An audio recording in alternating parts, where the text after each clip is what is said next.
আসসালামু আলাইকুম। র্যান্ডম টক নিয়ে হাজির হয়ে গেলাম। র্যান্ডম টকের মিনিং কি? আনস্ক্রিপ্টেড ভাবে কথা বলে যাব। জানি না বলবো কি, মাথায় যা আসবে বলতে থাকবো।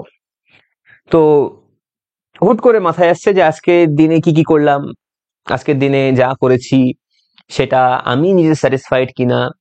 যা যা করেছি সব তো বলা সম্ভব না, কারণ কিছু পার্সোনাল কাজ তো থাকেই।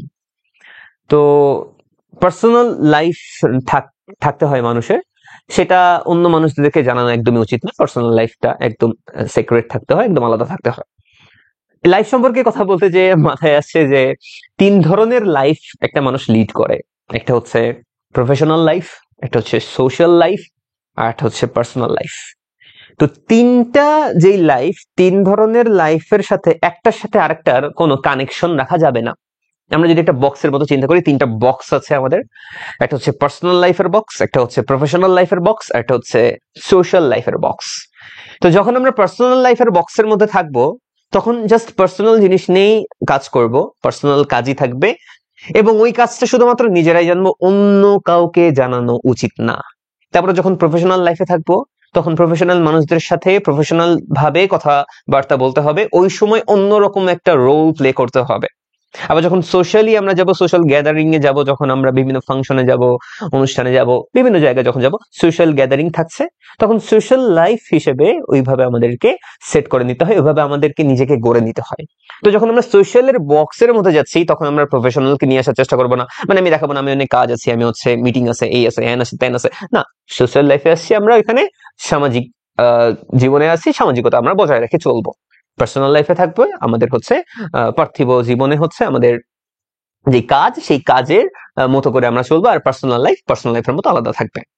এখন ম্যাক্সিমাম ক্ষেত্রে হয়ে গিয়েছে কি, যে মানুষ এই তালগোল পাকাই ফেলে, যে সোশ্যাল লাইফ সাথে পার্সোনাল লাইফ মিলাই ফেলে, পার্সোনাল লাইফের সাথে প্রফেশনাল লাইফ মিলায়, প্রফেশনাল লাইফের সাথে সোশ্যাল লাইফ মিলায়, বিভিন্ন ভাবে মেসাকার অবস্থায় যখন মানুষ এই জিনিসগুলা করে ফেলে, তখন মানুষের মধ্যে শান্তিটা আস্তে আস্তে চলে যায়।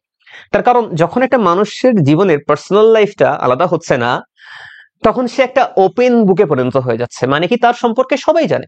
আর যখন একটা মানুষের সম্পর্কে সবাই জানে, তখন সে একটা সস্তা বইয়ে পরিণত হয়ে গেছে, যেই বইটা যে কেউ চাইলে পড়তে পারে, যে কেউ চাইলে ছুঁড়ে ফেলা দিতে পারে।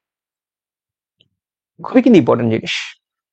একটা মানুষের জীবনের সম্পর্কে, পার্সোনাল লাইফ সম্পর্কে যা কিছু আছে, এটা যদি অন্য সবাই জানে, তখন সেই মানুষটা একটা ওপেন বুক হিসেবে মতো হয়ে যায়, যে পারছে পড়ছে, নাহলে পড়ছে না, কিছুই হচ্ছে না। কিন্তু এরকম যদি হইতো যে পার্সোনাল লাইফ একদম আলাদা, কি করে পার্সোনালি ব্যক্তিগত জীবনে কেউ কিছু জানে না, শুধুমাত্র সেই জানছে, তার জীবনটা কিন্তু একটু একটু দামি হয়।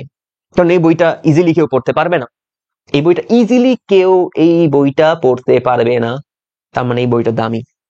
তাহলে দামি বই, নিজেকে দামি করার জন্য নিজের পার্সোনাল লাইফটাকে কিন্তু অনেক বেশি সিক্রেট রাখতে হবে, অনেক বেশি দুনিয়া থেকে আলাদা রাখতে হবে, শুধুমাত্র নিজের কাছে রাখতে হবে। তখনই কিন্তু নিজের আত্মসম্মান বাড়ে, নিজের ভ্যালিউ ক্রিয়েট হয়। আর ম্যাক্সিমাম মানুষ অনেক কথা বলে, মানে যারা বেশি কথা বলে, তারা চিন্তা কম করে, আর যারা কম কথা বলে তারা চিন্তা বেশি করে। এখন আমি যখনই আমি কম কথা বলি পার্সোনালি, আমি যখনই কম কথা বলি, তার মানে আমার কথার ভ্যালু আমার বেড়ে যাচ্ছে। তার কারণ, যতগুলা কথা আমি বলছি সবগুলা কথা আমি চিন্তা করে আমি বলছি, র্যান্ডমলি যা মাথায় আসছে তা আমি বলে দিচ্ছি না। হ্যাঁ, এই ভিডিওতে হয়তো র্যান্ডমলি যা মাথায় আসছে তা বলে দিচ্ছে, ঠিক আছে, এই ভিডিওটাই এরকম ভাবেই আমি রাখছি, একটু ইউনিক টাইপের কিছু করার চেষ্টা করছি। তবে ম্যাক্সিমাম ক্ষেত্রে কিন্তু আমি চুপ থাকি, তার মানে কি ম্যাক্সিমাম ক্ষেত্রে আমি চিন্তা করি, দেন আমি যখন কথা বলি, সব কথা কিন্তু ওই যে ম্যাক্সিমাম ক্ষেত্রে যে চুপ করে চিন্তা করতাম, ওই চিন্তা থেকে কিন্তু কথাগুলো বের হচ্ছে। এন্ড এই যে র্যান্ডমলি কথা বলা, বিভিন্ন টপিকে কথা বলা, এটা কিন্তু একটা আর্ট। এইটা কিন্তু অনেকেই পারে না, জাস্ট বিকজ মানুষ হচ্ছে ওই চিন্তা শক্তি করা আস্তে আস্তে কমায় ফেলছে। হ্যাঁ, অনেকে পারে, অনেকে পারে না। যারা পারে না, তাদেরকে আমি এই আহ্বানটা জানাবো যে চিন্তা শক্তি যাতে একটু ডেভেলপ করা শুরু হয়। চিন্তা শক্তি ডেভেলপ হবে কিভাবে? আশেপাশের জিনিস নিয়ে আমাদের একটু ভেবে দেখতে হবে, একটু চিন্তা করে দেখতে হবে, যে কিভাবে কি কাজ করে, কিভাবে কি হচ্ছে সবকিছু, তাই না? মানে আমরা আমাদের কিউরিয়াস মাইন্ডটাকে জাগ্রত করতে হবে সবকিছু জানার প্রতি। সে যাই হোক, আমরা ভিডিওটা বেশি লং করতে চাই না, এতটুকুই থাকলো। ইনশাল্লাহ নেক্সট ভিডিওতে দেখা হবে র্যান্ডম টক নিয়ে।